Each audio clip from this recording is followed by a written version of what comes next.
Hello mga idol, welcome back dito sa ating tambayan, dito sa ating huntahan, dito sa, ating kuwentuhan at, magandang hapon pala mga idol, hapon na at, gusto kong talakayin ang tungkol pa rin sa low acid kasi, um, madami sa mga kaibigan natin ang kulang ang impormasyon tungkol sa low acid.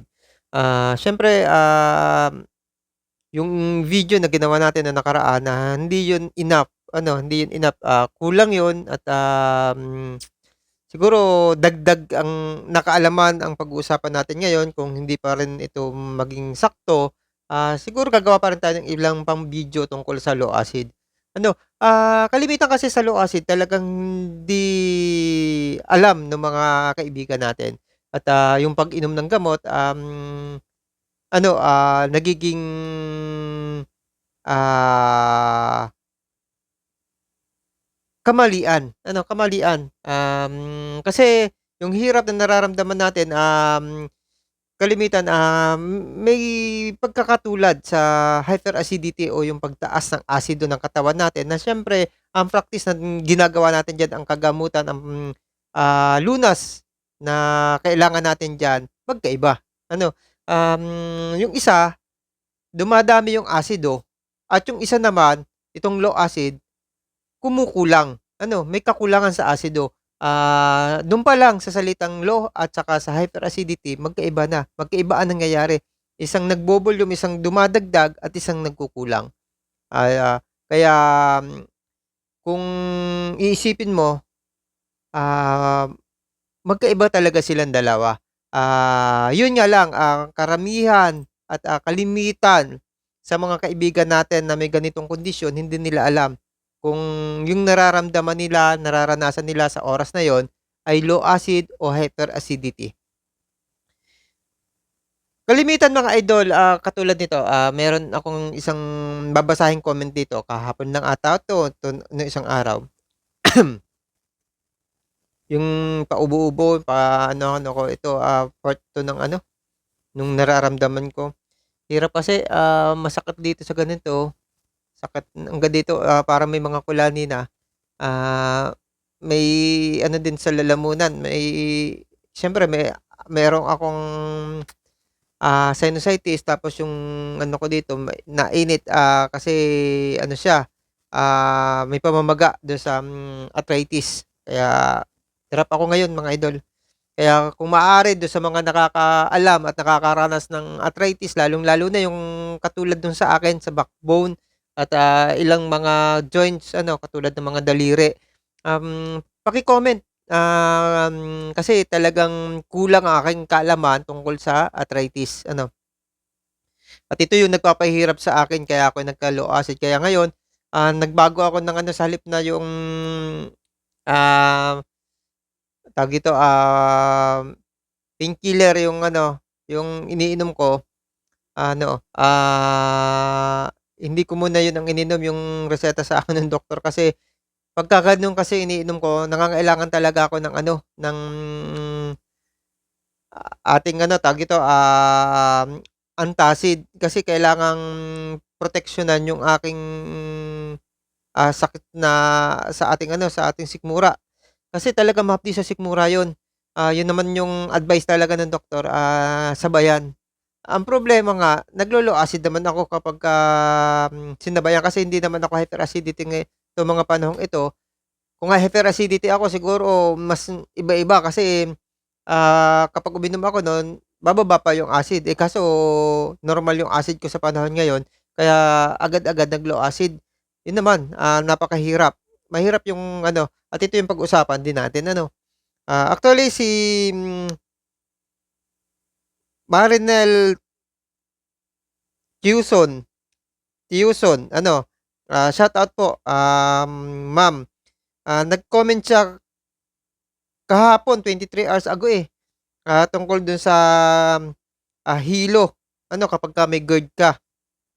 Itong bidyong ito napakatagal na, napakatagal na 'tong bidyong ito pero ngayon lang niya nabasa, ngayon lang niya napanood at, nag-comment siya.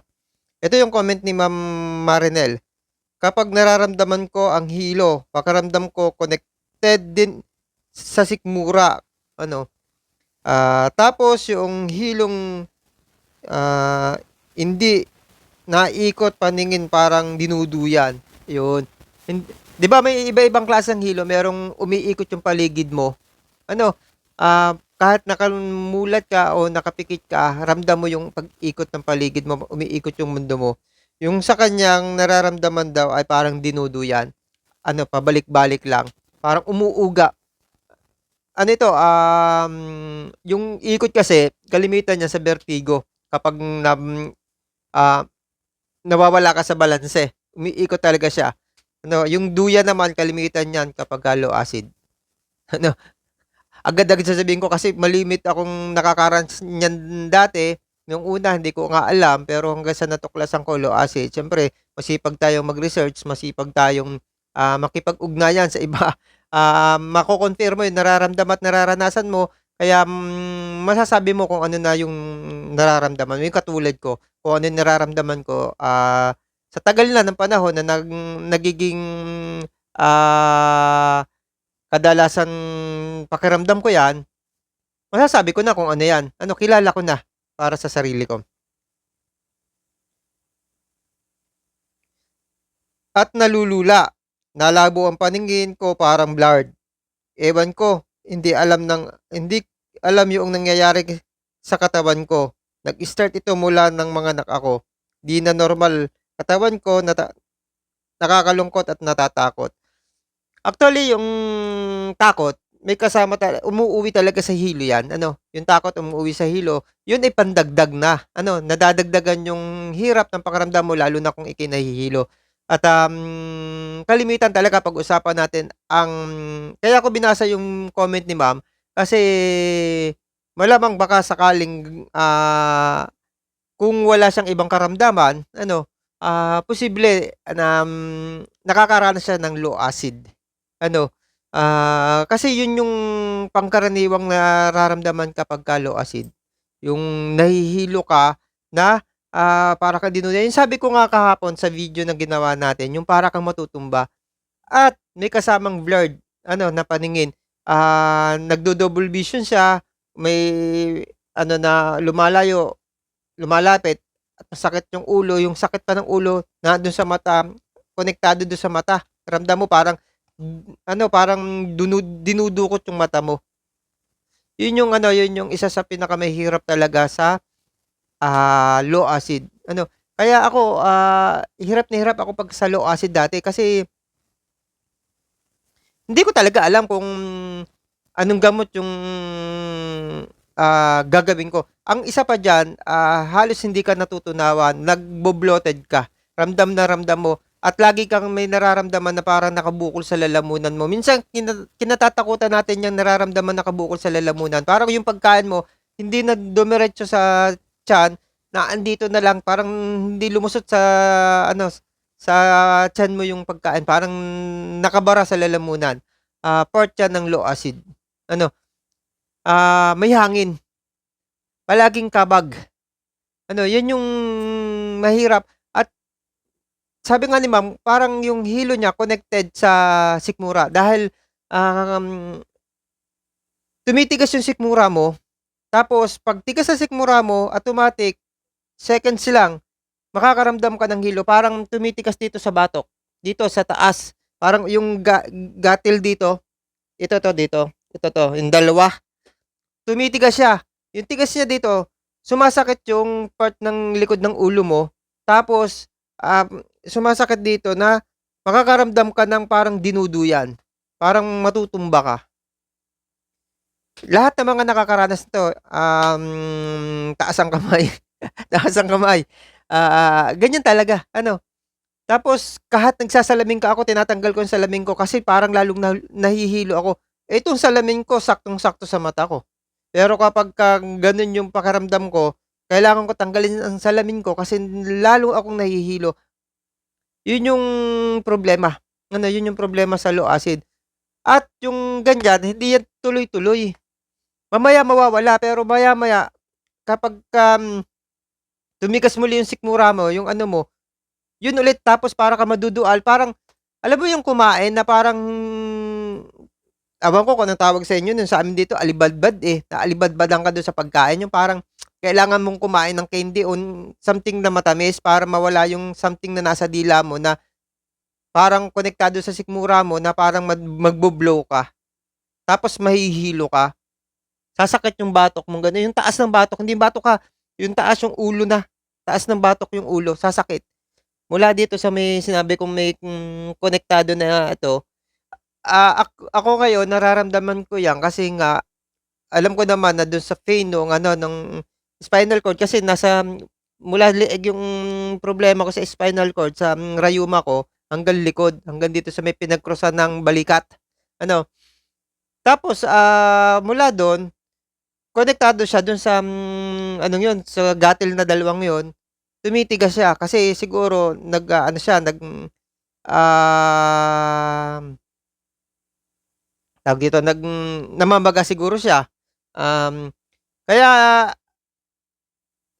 konektado din siya dun sa pagiging low acid kasi nga dahil dun sa ininom kong hindi dapat inumin kapagka hindi ka hyperacidity. Ano, kapag hindi ka hyperacidity dapat hindi ka umiinom ng, antacid. Ngayon kinailangan kong uminom ng antacid kasi para sapinan yoong, gamot na iniinom ko, para mawala yung pain ng ano, kasi mahapdi talaga sa sikmura. Kaya kahit na ano, ang ginawa ko bumili na lang ako ng ano, ng vitamins na, makakasuporta kahit mabagal man kumpara dun, at least, hindi maapekto kasi naapektuhan yung aking ano, aking sikmura, nag-low acid ako. Tsaka nakakaranas ako ngayon ng, bloated.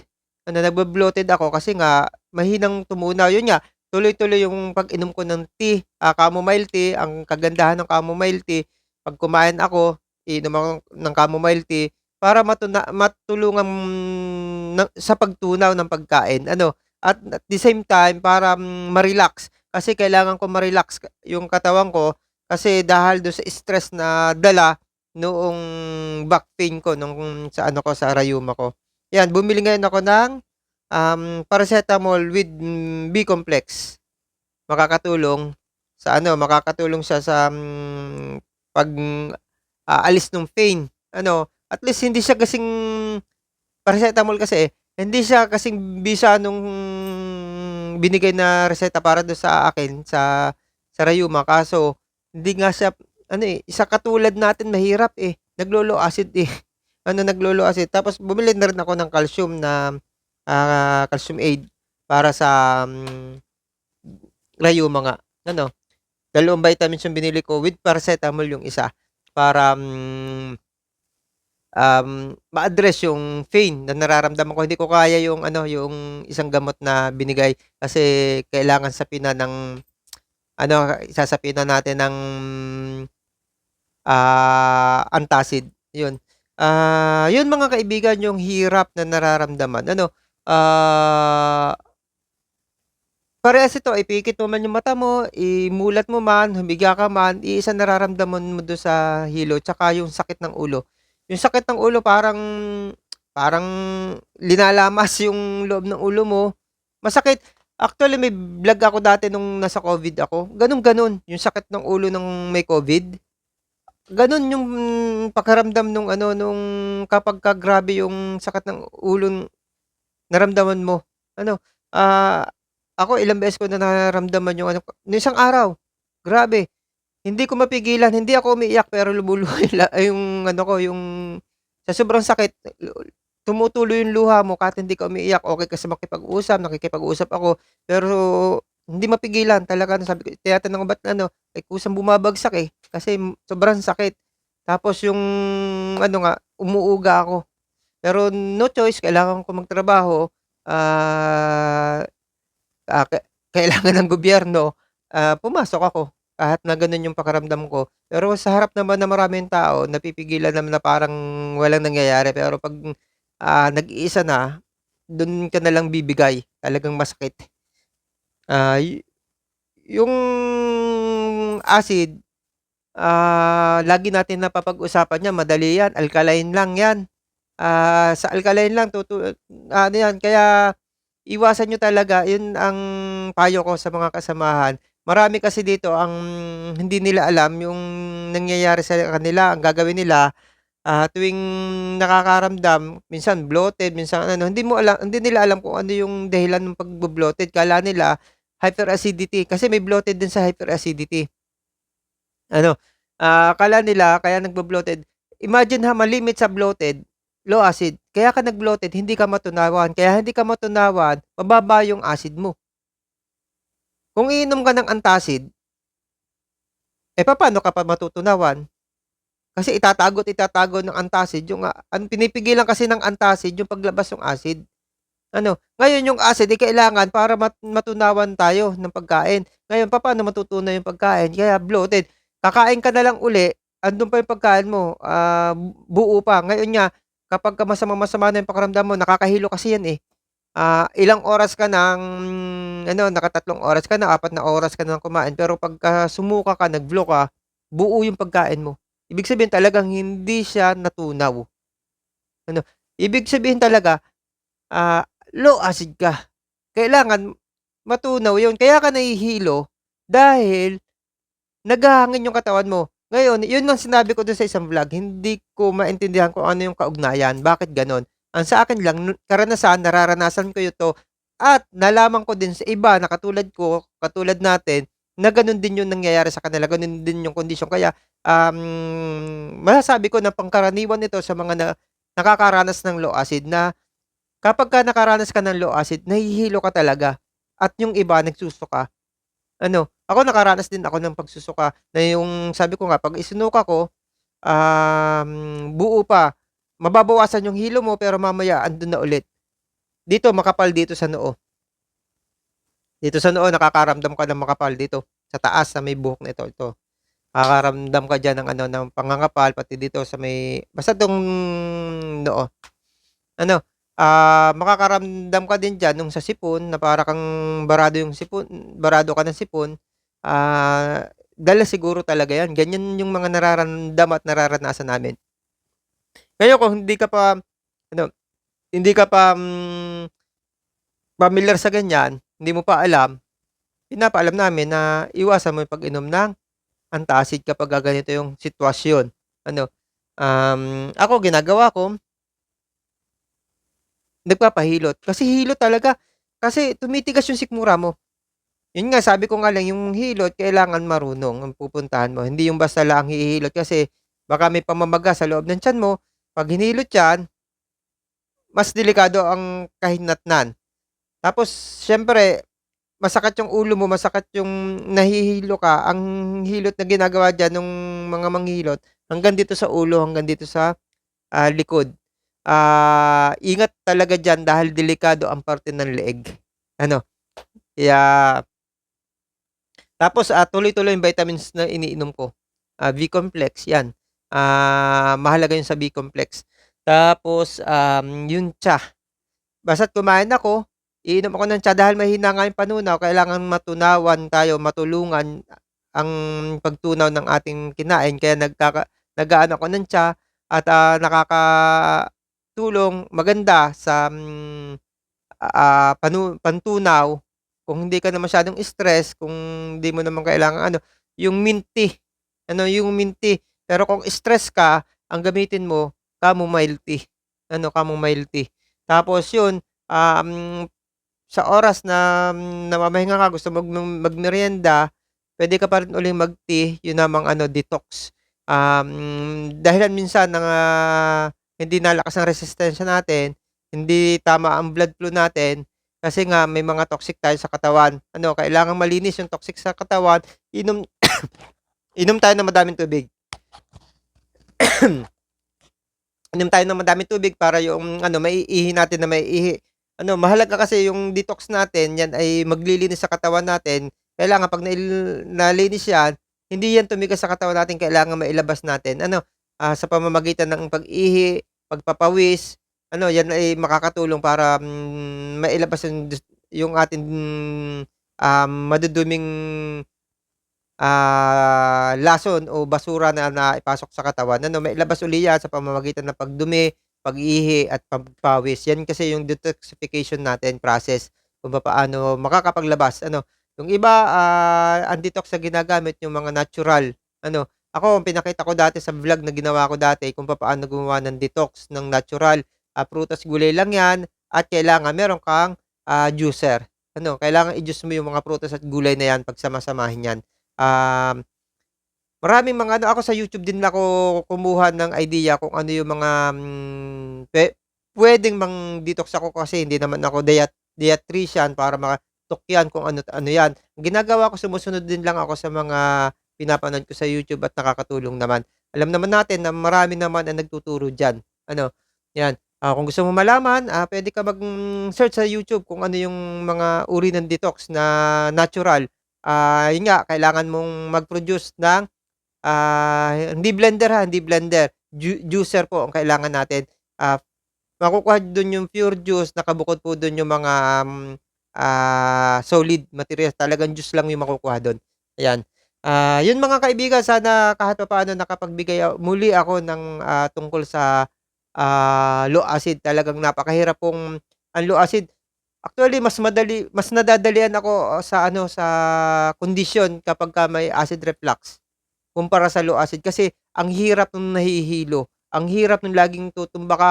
Kasi yung hilo kahit ihiga mo, iba yung pakiramdam, hindi hindi ka komportable. Samantalang, kapagka nai-relax mo yung acid reflux, maitutulog mo ng maayos. Samantalang yung hilo ang hirap itulog, ang hirap ipahinga.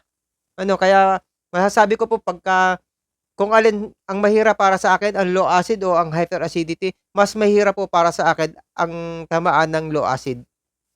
Kaya ingat na ingat po ako sa low acid. Ayaw ko na, ang tumama sa akin ay low acid. Ano, kaya 'yan po, sana maging maingat kayo sa pag-inom ng gamot. Kailangan alamin niyo muna ano, kung ang inyong pakiramdam ay low acid o hyperacidity, ano, bago ka uminom ng antacid. Kasi kapagka ito inuulit-ulit ko ito mga idol, dahil kapagka, ang pakiramdam mo ay hindi ka na natutunawan, kailangan iwasan mo yung mga, gamot na pumipigil para lumabas yung acid kasi talagang hindi ka matutunawan diyan. Hindi ko alam kung may gamot pang alam ko dati may gamot na ano, para sa, pagtunaw ng pagkain pero hindi ko naman nagagamit. Ano, ah, 'yan mga idol, sana kahit papaano nakapagbigay ako ng konting impormasyon at, patuloy niyong tangkilikin ang aking mga vlog na ginagawa. Ang aking, purpose po, makapaghatid ng mga impormasyon, makatulong sa mga kapwa ko na naghihirap sa sakit na ganito dahil alam ko, dahil ako ay nagdaraan sa ganitong kondisyon na napakahirap. Alam na alam ko kung anong pakiramdam. Bye-bye po at, God bless you. Ingat po tayo lagi.